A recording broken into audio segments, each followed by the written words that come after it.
쌍꺼풀 재수술의 이유는 굉장히 다양합니다. 쌍꺼풀이 풀려서 비대칭이나 처짐을 호소하는 분들도 많고, 쌍꺼풀 재수술의 모든 것 지금 바로 알려드리겠습니다.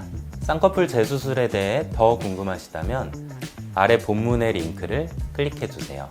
얼굴에서 눈은 첫인상을 결정하는 데 가장 중요한 역할을 하기 때문에 본인의 눈 모양이 형성하는 인상이 마음에 들지 않거나 부족하다고 느끼는 경우에 눈 성형을 하는 경우가 많고, 그래서 눈 성형은 대체로 많은 분들이 첫 번째 성형 수술로 선택을 합니다.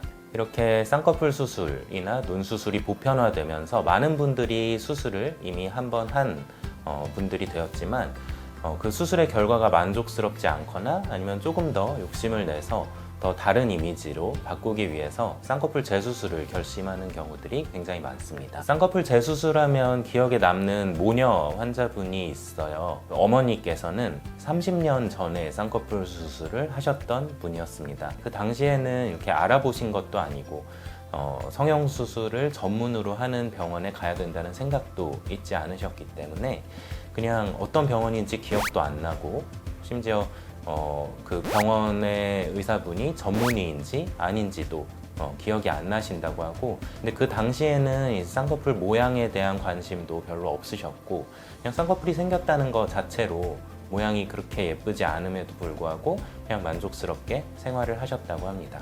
30년이 넘는 시간 동안 일, 육아 그런 것들에 이제 정신없게 시간을 보내다 보니까 어느 순간 거울을 보니까 바깥쪽이 너무 처져서 눈 모양은 세모처럼 되어 있고 여러 개의 겹주름이 생겨 있는 상태가 발견이 돼서 그거를 좀 해결하고 싶어서 저한테 내원을 하신 환자분이었습니다. 그리고 같이 오신 따님분이 계셨는데, 따님은 아주 어릴 때 비절개로 쌍꺼풀 수술을 하셨어요. 근데 그 쌍꺼풀 수술이 수술한 지 얼마 안 돼서 풀려서 눈이 힘이 없어 보이고 눈이 약간 흐리멍텅해 보이고 졸려 보이는 상태였습니다. 어머님 같은 경우에는 눈 위쪽에는 상안검, 눈 아래쪽에는 눈밑 지방 재배치 수술을 시행했습니다.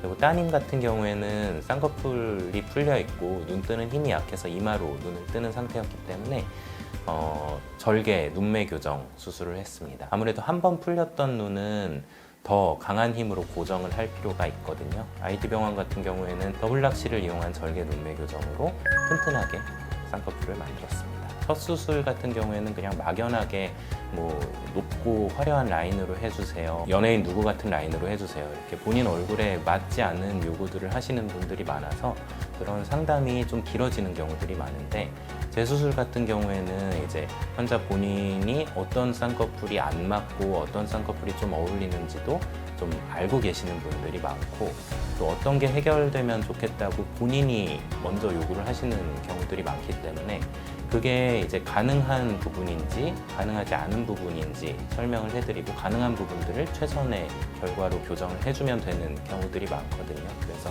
재수술의 만족도 같은 경우에는 굉장히 높은 편이라고 말씀을 드릴 수 있습니다. 말씀드린 어머님과 따님 같은 경우에도 충분한 상담을 통해서 본인의 어떤 눈 모양을 생각을 한 뒤에 수술을 했기 때문에 굉장히 만족도가 높으셨어요. 어머님 같은 경우에는 세모처럼 보이는 바깥에 처진 부분 피부가 말끔히 해결돼서 굉장히 좋아하셨고, 따님 같은 경우에도 첫 번째 비절개로 쌍꺼풀을 수술했을 때보다 훨씬 또렷하고 큰 눈을 가지게 돼서 좋아하셨던 기억이 납니다. 그리고 두 분이 같이 수술을 하다 보니까 회복 기간도 좀 공유가 되고, 또 좀 많이 부어서 집에만 있는 경우에는 둘이 계속 돈독하게 시간을 보내기도 해서 모녀 관계도 더 돈독해졌다고 저한테 얘기하셨던 기억이 있습니다.